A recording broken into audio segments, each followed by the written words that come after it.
Caríssima colega, professora Luciana Nepomuceno, tenho a honra de dividir com ela a missão de lecionar processo civil na nossa gloriosa PUC Minas Gerais. Eu me dirijo também aos doutos colegas que compõem este painel, prestando-lhes minhas homenagens na pessoa do professor Raimundo Cândido Júnior, e agradeço a referência elogiosa que me foi feita pelo professor Paulo Henrique Santos Lucon, uma vez que realmente nós, durante muitos anos, lecionamos no curso de especialização da Faculdade de Direito da Universidade Federal de Uberlândia. Quando me dirigi àquela universidade, fui substituindo exatamente o professor Hernani Fidério dos Santos, porque o professor Hernani Fidério dos Santos era professor da universidade, aposentou-se, era juiz também na comarca de Uberlândia, e coincidiu sua aposentadoria com sua remoção para a comarca de Belo Horizonte.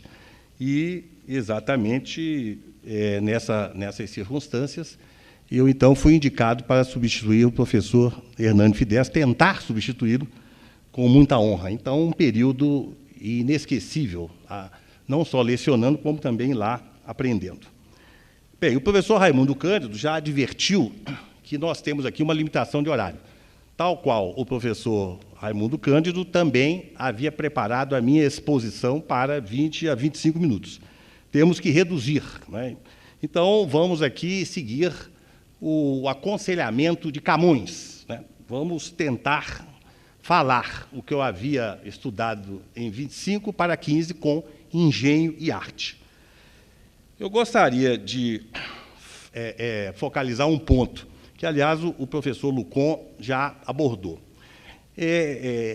Eu não penso propriamente que seja aplicar a lei, aplicar o código, porque eu acho que eu não sou, de profissão, o mais antigo.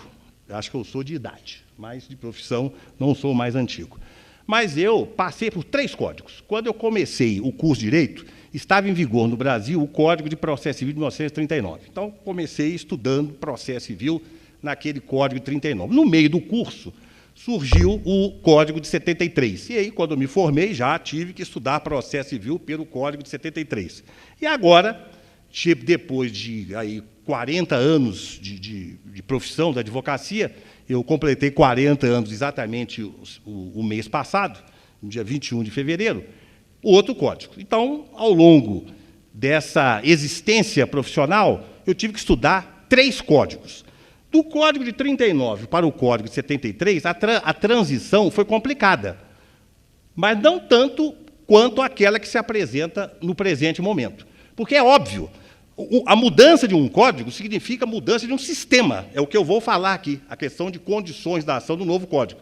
Até hoje, tem pessoas que entendem que há condições da ação, até hoje tem pessoas que entendem que há carência de ação, uns entendem que a possibilidade jurídica do pedido, que o Código Novo não trata, mas o 73 tratava, isso agora é mérito. Ou seja, muda-se um sistema, estabelece a confusão. E isso aí já era previsto. Eu cansei de falar isso nas minhas exposições. Olha, a mudança de um código não significa que vai facilitar, ao contrário. Nos primeiros 5 anos de vigência vai complicar, porque todos os operadores do direito, advogados, juízes, promotores, eles têm a visão de um sistema. E é preciso esquecer esse sistema, tem que esquecer, e encarar um novo sistema. Isso, até agora, não foi feito por ninguém. Nem advogado, nem juiz, e muito menos promotor, né? Já que os promotores, da maioria das vezes, estão mais ligados à área do processo penal, e eles atuam no processo civil, ora como fiscal da lei, custos legis, e a não ser naqueles casos, né, ação civil pública, improbidade, que realmente aí eles são os protagonistas, já que eles iniciam o processo ajuizando essas pretensões. Então, o problema nosso, e agora é pior do que da mudança do Código 39 para 73, é que se olha para um sistema com a mesma visão do sistema ultrapassado, do sistema revogado. Bom, e aí é o nosso tema aqui. Vamos lembrar que o Código de 73 era filiado à chamada teoria do trinômio. O que é essa teoria do trinômio? Teoria do trinômio significa o seguinte: dividir o processo em 3 categorias, ou 3 segmentos. Primeiro, pressupostos processuais. Essa expressão, pressupostos processuais, é uma expressão reduzida. Na realidade, a expressão completa seria pressupostos de formação válida e de desenvolvimento regular do processo. O ser humano tende à simplificação. E aí, dentro dessa diretriz, ao invés de se falar todo o enunciado, então, isso ficou resumido para pressupostos processuais. Então, é a primeira categoria ou segmento. A segunda, no Código de 73, condições da ação. E terceira, mérito. Bom, então, o que isto provocava? Na fase de saneamento e processo, claro que o saneamento exercido pelo juiz é um saneamento difuso. O juiz, ele procura sanear o processo desde o momento em que a petição inicial lhe é apresentada. Mas isso não significa dizer que eventuais senões passem diante desse exame um pouco superficial, e principalmente com a carga de serviços que o juiz possui. Então, na realidade, na fase de saneamento, Código 73, e que hoje é saneamento e organização, nós temos mais coisas, não conseguiram também apreender isso. Aliás, agora virou uma mixórdia, né? Não se saneia, não tem saneamento. E muito menos se organiza, ao contrário, se desorganiza, né? É uma tragédia. Aliás, hoje, o que acontece na atividade forense, e nós enfrentamos isso no dia a dia, é o que está acontecendo no Brasil. É a anarquia geral, é a desordem, é a bagunça, né? E, evidentemente, que isso não é setorizado. Isso não é só no fórum. Está acontecendo em todos os segmentos, em todos os quadrantes, né, em todas as áreas aqui do Brasil. Então, o que acontecia? Nessa fase de saneamento, o juiz tem que examinar. Os pressupostos processuais estão presentes? Sim. As condições da ação estão presentes? Sim. Bom, então o processo tem condições de prosseguir rumo ao seu objetivo, exame de mérito. Os pressupostos processuais estão presentes? Não. As condições da ação estão presentes? Não. O que o juiz tem que fazer? Tinha que fazer, e continua agora a fazer com maior ênfase, o que o juiz tinha que fazer é tentar remover os senões, os obstáculos, os vícios. Se não conseguisse, extinção do processo sem julgamento de mérito. Se conseguisse resolver, decisão interlocutória de saneamento. O juiz declarava o processo saneado. E aí passa-se à fase seguinte, que é a fase instrutória probatória. O professor Raimundo Cândido alertou aqui que hoje isso é mais enfático no Código, porque o Código chama atenção para o princípio da primazia do mérito. O juiz não pode extinguir processo sem julgamento de mérito, sem antes tentar corrigir os senões ou escoimar do processo aquelas imperfeições que o impedem prosseguir rumo ao seu objetivo. Qual é o objetivo? Decisão de mérito. Muito bem. Aí vem o novo Código.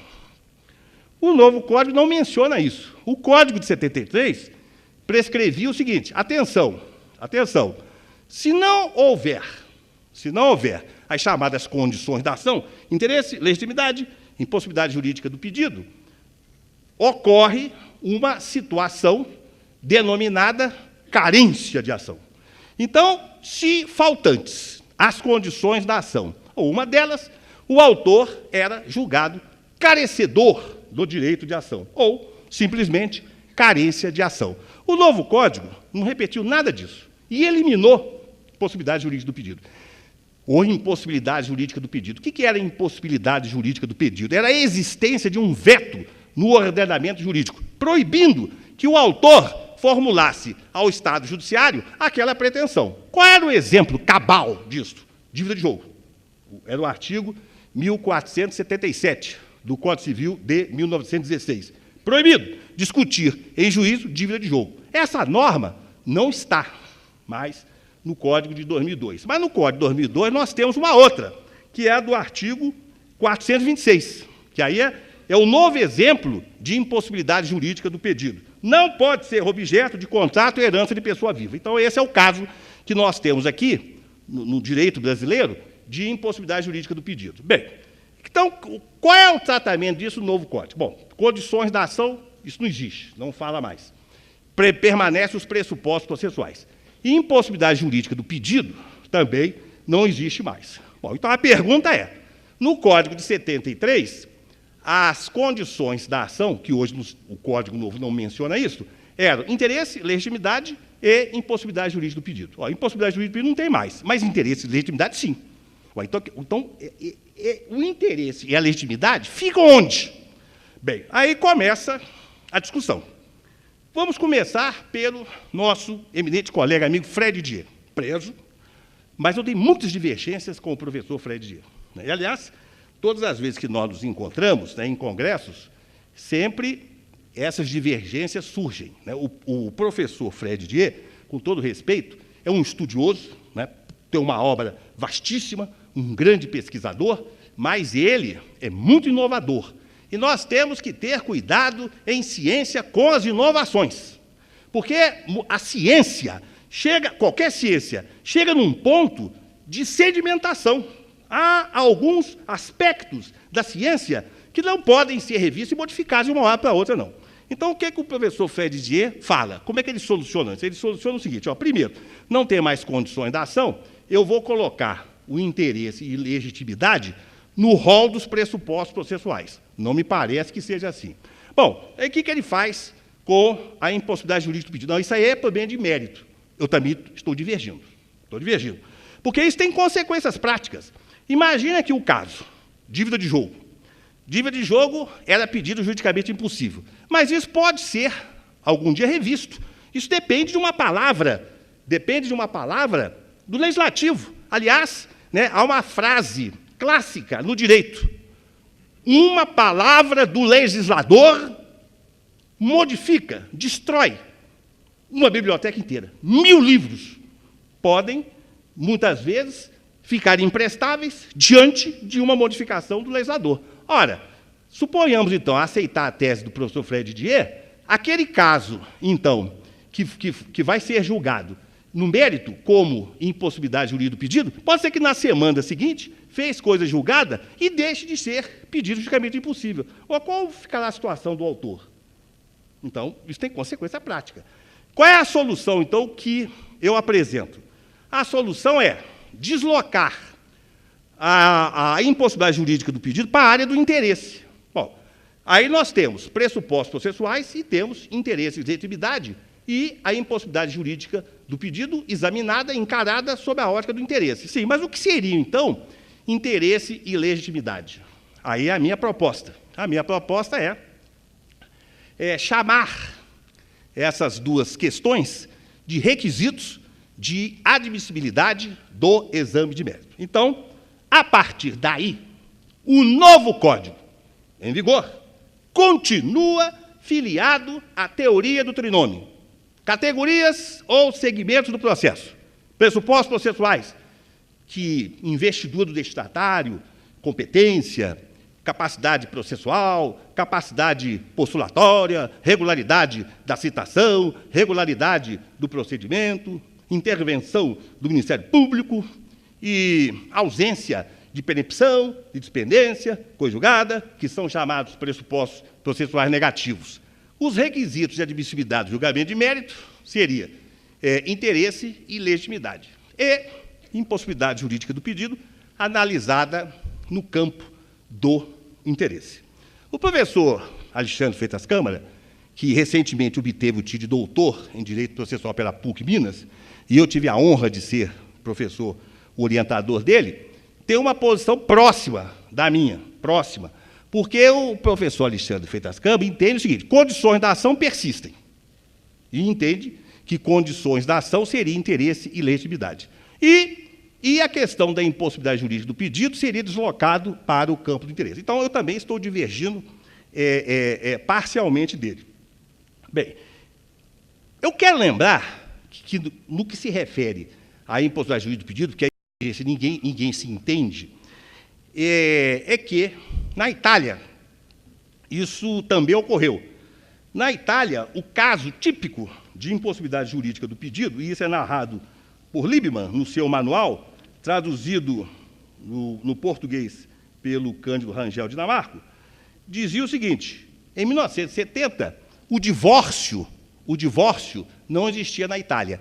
de modo que divórcio era considerado pedido juridicamente impossível. Ninguém podia requerer divórcio, porque não havia uma previsão legal para isso. Acontece que, a partir de 1970, o divórcio passou a ser admitido na Itália. Então, o único caso, o único exemplo de impossibilidade jurídica do pedido na Itália desapareceu. Como Liebman solucionou? Liebman solucionou.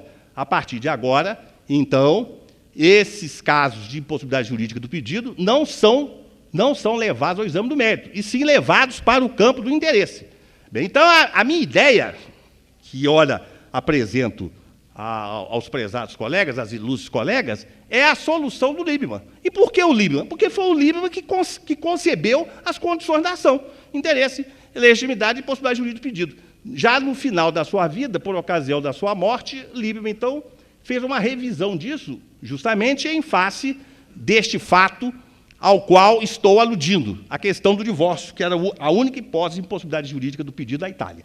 Então, eu não tenho aqui mais tempo, eu gostaria de lhes falar muito mais sobre isso, porque teria, né? Lembro que o professor Humberto Teodoro Júnior também não adota, não consagra a posição do professor Fredier, mas o professor Humberto Teodoro Júnior parece-me que está próximo, não está muito claro no livro dele, que a última edição, a 56ª edição, mas parece-me que o professor Humberto Teodoro Júnior se aproxima um pouco da posição de Alexandre Freitas Câmara, entendendo que não tem impossibilidade jurídica de pedido, mas que ainda teria condições da ação. Parece-me, isso não está muito claro no texto dele, não. Mas é uma situação a considerar, porque, como disse, virou uma miscelânea. Eu tenho visto aí sentença que não cogita disso, continua a falar de condições da ação, outra coloca nos pressupostos processuais. Então, isto aqui significa violação do sistema, ou então sistema mal compreendido. E direito processual é 50% ciência e 50% técnica. Com esses entendimentos, essa bagunça, já recebi aqui o the end, c'est fini, para não falar fim, mas em francês e em inglês. The end, c'est fini. Eu não posso continuar, né? Recebi aqui, manda quem pode e obedece quem tem juízo. Mas o fato é o seguinte, é que nós temos que arrumar o sistema, porque isso é fonte de confusões. E as confusões que estão surgindo agora, diante do novo Código, são muito maiores do que aquelas que surgiram quando surgiu o Código de 73, substituindo o Código de 39. E eu vou lhes dizer o porquê disto. A razão é, estão estudando pouco. Quem? Todos. Juízes, advogados e promotores. Muito obrigado.